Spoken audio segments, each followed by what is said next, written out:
देवरानी जेठानी की कहानी। सुनैना और सुरेखा यह दोनों देवरानी जेठानी थी।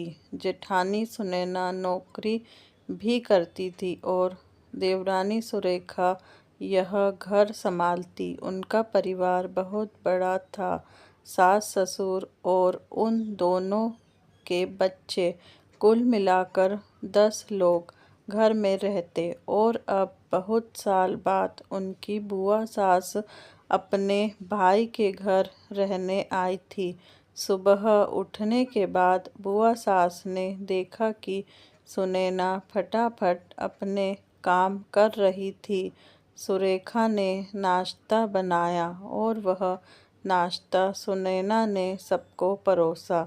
उसके बाद सुनैना ने अपना टिफ़िन पैक किया और वह काम पर निकल गई। सुरेखा ने वापस दोपहर का खाना तैयार किया और थोड़ा वक्त अपनी सास और बुआ के साथ बैठ रही।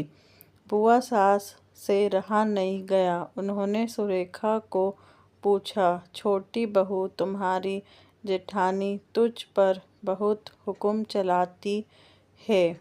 सुबह से देख रही हूँ, रसोई घर में अकेले ही काम करती हो और वह महारानी दिखावा करने के लिए नाश्ता परोस रही थी, जैसे कि उसने ही नाश्ता बनाया हो। यह सुनने के बाद सुरेखा ने बुआ सास के तरफ देखा और बोली, बुआ सास जी, ऐसा कुछ नहीं है। सुनैना दीदी बहुत अच्छी है। बुआ सास बोली, तुम बहुत भोली हो सुरेखा।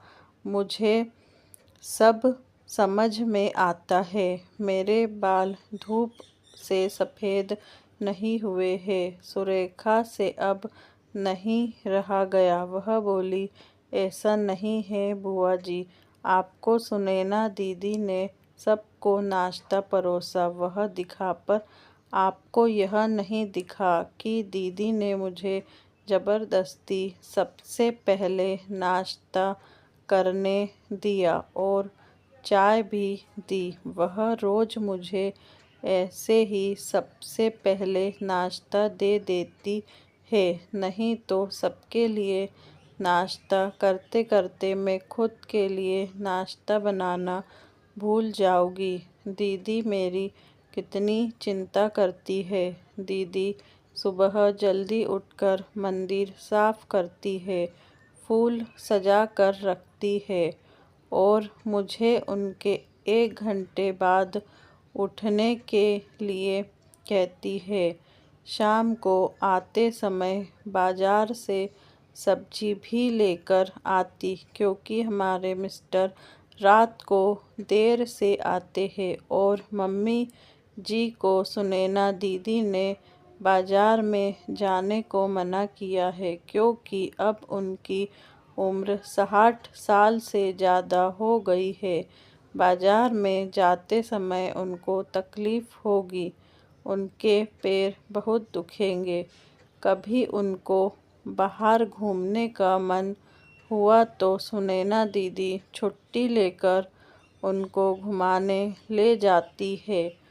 और हाँ बुआ जी, दीदी रोज़ शाम को आने के बाद वह कितनी भी थकी हो तब भी मुझे खाना बनाने में मदद करती है।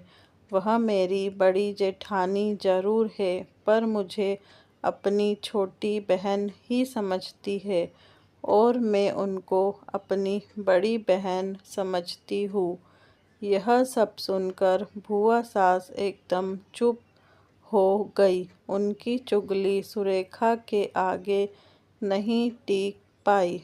शाम को सुनैना सब्जी की थैली सुरेखा के पास देते हुए बोली, सब्जी के साथ तुम्हारे मनपसंद लेखक की किताब भी उसमें है। यह सुनकर सुरेखा खुश हो गई। सुनैना को थैंक यू बोलकर सब्जी की थैली किचन में रख कर वह अपने रूम में चली गई उतने में बुआ ने सुनैना को आवाज़ दी, बड़ी बहू जरा यहाँ आना। वह बोली, सुनैना तू इतनी मेहनत करके पैसे कमाती है और ऐसे फालतू में किताब खरीद करके मुफ्त का खर्चा करती हो, वह भी अपनी छोटी देवरानी के लिए। वह ऐसे भी घर में बैठकर करती क्या है? तुम दिन भर मेहनत करती हो और वह घर में आराम करती है। इस पर सुनैना हंसकर बोली, क्या बुआ जी आराम? और सुरेखा, उसे तो कहने पर भी वह आराम करती नहीं। सुबह उठकर बेचारी काम करती रहती है। सबका मनपसंद खाना, मेरे और उसके मिलाकर 4 बच्चों का टिफ़िन, सब वही तो करती है। और तब भी उसके चेहरे पर हमेशा आनंद दिखता है। सुबह की चाय पीने के लिए उसके पास वक्त नहीं रहता। दोपहर को जब बच्चे घर आते हैं तो उनका खाना, होमवर्क सब वही देखती है। इसलिए मुझे बच्चों का टेंशन नहीं है और इसलिए ही मैं ऑफिस में मन लगाकर काम कर पाती हूँ। कुछ दिन पहले ही मुझे प्रमोशन मिला है। इसके अलावा मम्मी जी और पापा जी की दवाइयाँ कभी ख़त्म हो गई और कभी लाने की हो तो वही ध्यान में रखती है। घर में कोई मेहमान आए तो उनकी मेहमान नवाजी भी वो ही करती है। बुआ जी, घर और बच्चे संभालना छोटी बात नहीं है। इतना सब सुनकर बुआ जी उनकी बोलती बंद हो गई। सुनैना कभी कोई शिकायत नहीं करती है। वह सब काम कर लेती है। वह सिर्फ पढ़ना पसंद करती है। फिर मैं मेरी छोटी बहन के लिए इतना भी नहीं कर सकती? मैं नहीं करूँगी तो फिर कौन करेगा? इतना बोलकर सुनैना अपने रूम में चली गई थी। यह सब बोलना सुनैना की सास पीछे खड़े होकर सुन रही थी। वह बुआ के पास आई और बोली, जीजी, यह दोनों देवरानी जेठानी जरूर है, लेकिन उनका रिश्ता 2 सगी बहनों से भी ज़्यादा पक्का है। मेरे घर की मजबूत दीवारें हैं यह दोनों।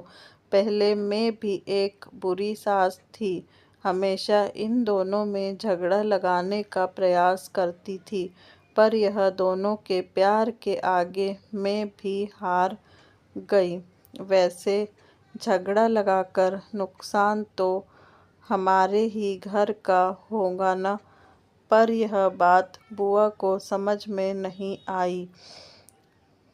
वह कमरे से बाहर चली गई, क्योंकि उन दोनों में झगड़ा लगाने के लिए ही वह आई थी। पर सुनैना और सुरेखा, इनके जैसी 2 समझदार देवरानी जेठानी के बीच झगड़ा करवाना बहुत मुश्किल था। सुनैना और सुरेखा जैसी समझदार देवरानी जेठानी जिस घर में होगी, उस घर का कोई भी बुरा नहीं कर सकता।